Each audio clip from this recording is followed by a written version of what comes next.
Hello everyone. मैं government college बे में तरह से गेस्ट लेक्चरर सृष्टि श्रीवास्तव।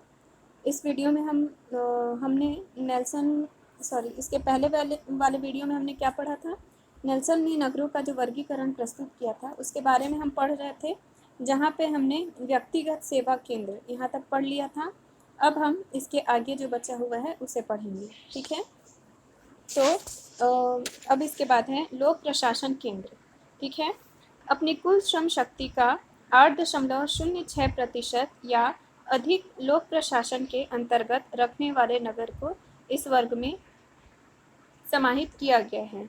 इस वर्ग के कुल 85 नगरों में से लगभग 1/4 राजनीतिक राजधानी, इनमें से वॉशिंगटन डीसी भी एक है, ठीक है। 23 अन्य नगर राज्यों की राजधानियां हैं। इस वर्ग के कुछ नगर बृहद सैनिक छावनियों से संबद्ध है, जिन्हें रक्षा नगर कहा जा सकता है। अत्यधिक विशिष्टीकरण के कारण Olympic, Sacramento, Harrisburg, Helena, Jefferson city और फ्रैंकफर्ट वर्ग के नगर इसमें आते हैं, ठीक है। फिर इसके बाद है थोक व्यापार केंद्र। जनगणना के उद्देश्य से थोक व्यापार के दो अर्थ हैं, ठीक है, जिसमें पहला है वस्तुओं का अधिक मात्रा में फुटकर व्यापारियों को विक्रय। दूसरा है वस्तुओं को एकत्रित करना तथा उन्हें थोक व्यापारियों को बेचना। थोक व्यापार के अति विशिष्ट नगरों में अधिकांश द्वितीय प्रकार के हैं। थोक व्यापार में विशिष्टीकरण के निम्नतम सीमा 5.99% निर्धारित की गई है।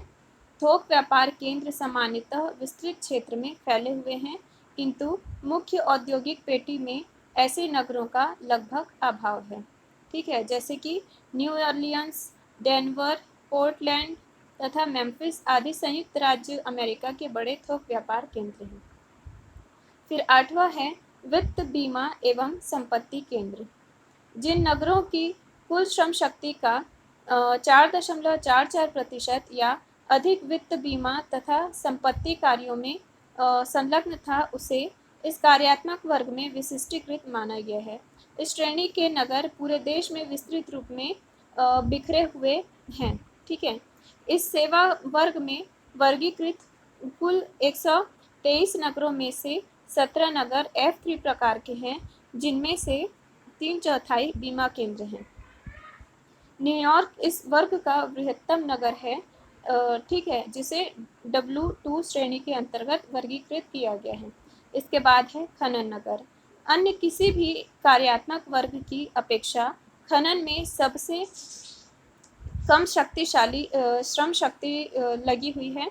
खनन में 7.62% से अधिक श्रम शक्ति वाले नगरों को खनन नगर के अंतर्गत माना गया है। संयुक्त राज्य अमेरिका के 46 नगर इसी वर्ग के अंतर्गत आते हैं। खनन नगर मुख्य रूप से लौह अयस्क, कोयला तथा पेट्रोलियम खनन केंद्र हैं। अति विशिष्टीकृत नगरों में Virginia city, heaving, Ironwood, बुटे, Carlsberg, ठीक है, ये सब प्रमुख हैं। इसके बाद है विविध नगर। नेल्सन के वर्गीकरण में संयुक्त राज्य अमेरिका के 897 नगरों में से 246 नगर ऐसे हैं जो किसी भी कार्यात्मक वर्ग में अपनी श्रम शक्ति का इतना अनुपात नहीं रखते कि वे किसी एक वर्ग के अंतर्गत रखे जा सके। अतः ऐसे नगरों को एक अतिरिक्त वर्ग विविध नगर के अंतर्गत रखा गया है। इन्हें औसत नगर की भी संज्ञा दी जा सकती है। विविध नगरों का संकेंद्रण मुख्यतः उत्तर पूर्वी तथा दक्षिण पूर्वी संयुक्त राज्य अमेरिका में है, ठीक है। फिर ये सभी क्या थे, इन नगरों में नेल्सन ने विभाजित किया था, ठीक है, किसको, अमेरिकी नगरों को। अब इनके वर्गीकरण की कुछ आलोचनाएं भी हुई। तो नेल्सन द्वारा प्रस्तुत नगरों का कार्यात्मक वर्गीकरण अन्य पूर्ववर्ती वर्गीकरणों की तुलना में अधिक यथार्थ और महत्वपूर्ण है, जिसके कारण इसे सर्वाधिक लोकप्रियता प्राप्त हुई। भारत सहित विश्व के अन्य देशों में इस विधि का प्रयोग ज्यों का त्यों अथवा कतिपय संशोधन के साथ किया गया, किंतु इस विधि में कुछ सामान्य दोष भी हैं, ठीक है, जो कि इस प्रकार से हैं। इसमें पहला है नेल्सन के वर्गीकरण में 27% से अधिक नगर अवर्गीकृत रह जाते हैं और किसी भी कार्यात्मक वर्ग में सम्मिलित नहीं हो पाते। वर्गीकरण के सिद्धांत के अनुसार किसी निश्चित आधार पर सभी तथ्यों को किसी न किसी वर्ग में अवश्य वर्गीकृत हो जाना चाहिए। अतः किसी भी कार्यात्मक वर्ग में समाहित न हो पाने वाले नगरों के लिए एक अतिरिक्त वर्ग विविध नगर का निर्माण करना वर्गात्मक दर्शन के विपरीत है।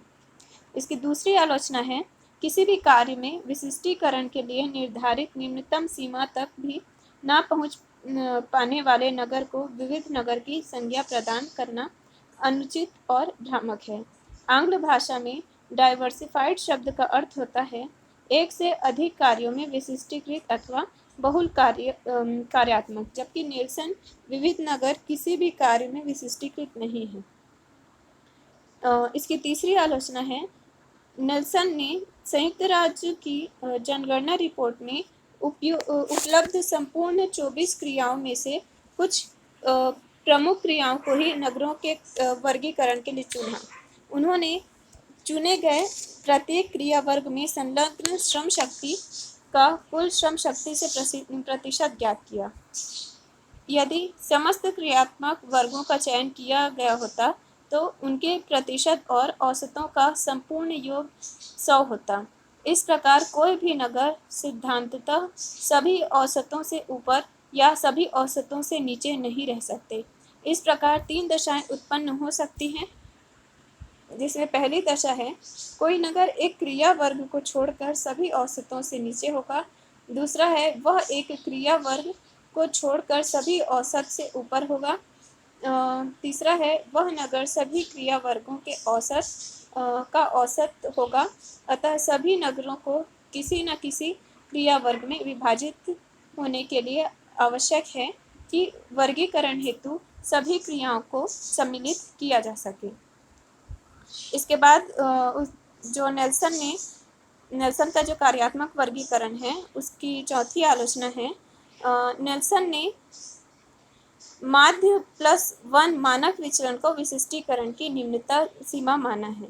सिद्धांततः विशिष्टीकरण औसत के ऊपर आरंभ हो जाना चाहिए, क्योंकि एक नगर के किसी कार्य में प्रादेशिक औसत से अधिक श्रम शक्ति अतिरिक्त श्रम का परिचायक है और विशिष्टीकरण को इंगित करती है। किंतु नेल्सन की विधि से माध्य और माध्य प्लस मानक विचलन के मध्य पड़ने वाले नगरों का परित्याग किया गया है और उन्हें अल्प विशिष्टीकृत कहना तो उचित है, लेकिन विविध नगर नहीं कहा जा सकता। ठीक है। इसके बाद इसकी 5वीं आलोचना है, कार्यात्मक वर्गीकरण के सर्वाधिक महत्वपूर्ण भौगोलिक पक्ष के अनुसार वर्गीकरण ऐसा होना चाहिए जो प्रादेशिक संदर्भ में नगर के सापेक्षिक विशिष्टीकरण पर प्रकाश डालता हो। किसी नगर की एक क्रिया केवल उसकी अन्य क्रियाओं की तुलना में ही महत्वपूर्ण नहीं होती है, बल्कि उसका अधिक महत्व संपूर्ण नगरों की उसी क्रिया के संदर्भ में होता है। अतः वर्गीकरण को नगर के कार्यात्मक स्थिति को प्रादेशिक संदर्भ में स्पष्ट करना चाहिए, किंतु नेल्सन का वर्गीकरण नगर की किसी क्रिया के प्रादेशिक महत्व के विषय में शांत रह जाता है, जो इस वर्गीकरण का एक बहुत बड़ा दोष है। ये सभी क्या थी, नेल्सन के कार्यात्मक वर्गीकरण की विशेष आलोचना। अब हम देखेंगे इनके वर्गीकरण में जो कुछ संशोधन किए गए थे वो कौन कौन से हैं। तो नेल्सन का वर्गीकरण विश्व के अन्य देशों में अत्यधिक लोकप्रिय हुआ और अनेक लेखकों तथा शोधकर्ताओं ने अलग अलग देशों के नगरों के कार्यात्मक वर्गीकरण में इस विधि का यथावत प्रयोग किया। अनेक लेखकों ने नेल्सन की विधि में कुछ महत्वपूर्ण संशोधन भी किया। क्वींसलैंड के डार्लिंग डाउन्स के केंद्र स्थलों की व्यावसायिक संरचना में भिन्नता का अध्ययन करते हुए डिक ने 1961 में नेल्सन के समान विधि को अपनाया।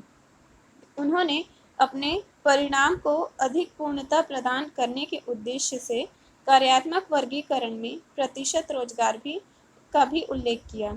उदाहरण के लिए जिस नगर को MI20+2 मान से प्रदर्शित किया गया है, उसका अर्थ है कि उस नगर में विनिर्माण में कुल रोजगार का 20% भाग सम्मिलित है और जो औसत से 2 मानक विचलन या इससे अधिक है।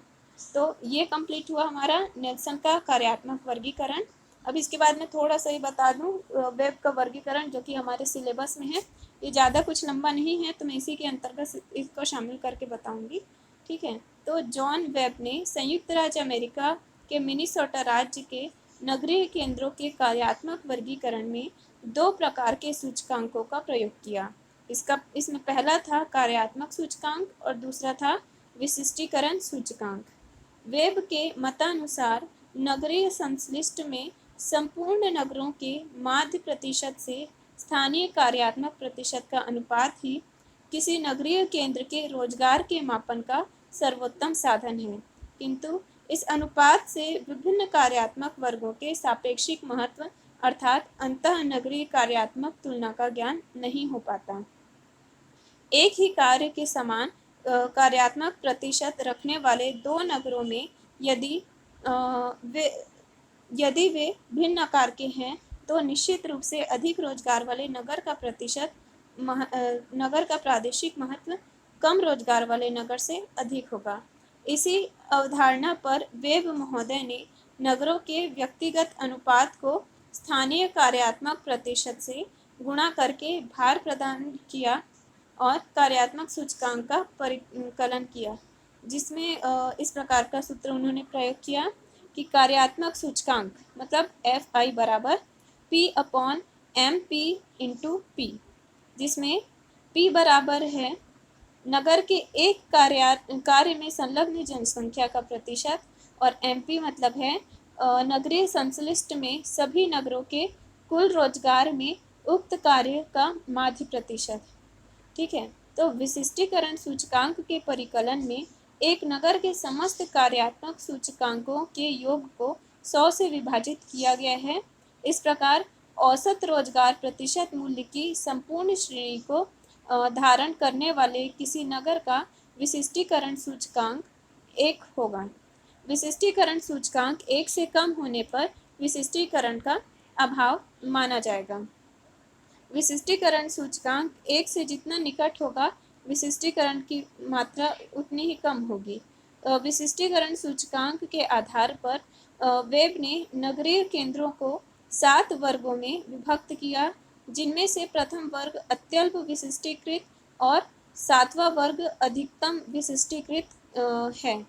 अन्य 5 वर्ग इन्हीं दोनों के मध्य में आरोही क्रम में उक्त 7 वर्गों के विशिष्टीकरण सूचकांक इस प्रकार होंगे, जिसमें होगा 1 से लेकर 1.10, फिर दूसरा है 1.10 से लेकर 1.20, तीसरा है 1.20 से लेकर 1.40, चौथा 1.40 से 1.80, पाँचवा है 1.80 से 2.60, छठवा है 2.60 से 4.20 और सातवां है 4.20 या उससे अधिक।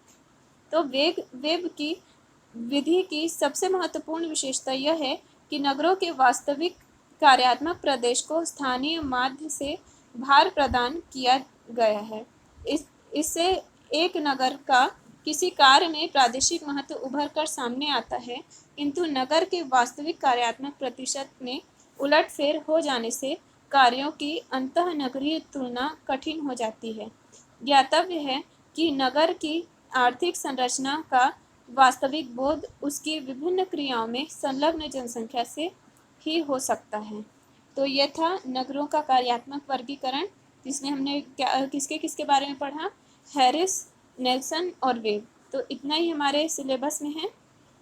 इसके अलावा जो अक्सर क्वेश्चन आया करता है कि नगरों का जो सामान्य कार्यात्मक वर्गीकरण है, उसके बारे में हम नेक्स्ट वीडियो में पढ़ेंगे। तो थैंक यू।